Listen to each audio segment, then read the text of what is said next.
ಯಾಕೆ ಅಂದ ಅಂದ ಚಂದ ಅವಳ ಅಂದ ಒಳಗೆ ಅಡಗಿರೋದ್ರಿಂದ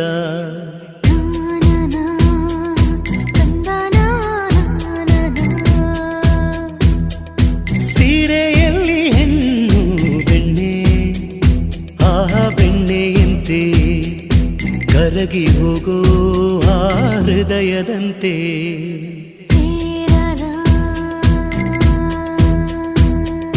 ಹಣೆಯಲ್ಲಿ ಸಿಂಧು ಅಂದದ ಬಂದು ಕಣ್ಣಲ್ಲಿ ಕಾಡಿಗೆ ರುಚಿಯಾದ ಅಡಿಗೆ ತಿಂದು ದೇಗೋ ಹೃದಯಕ್ಕೆ ಹೆಣ್ಣಿನ ಅಂದವೇ ಮದುವೆಯ ಭೋಜನವಂತೆ ಮದುವೆಯ ಭೋಜನವಂತೆ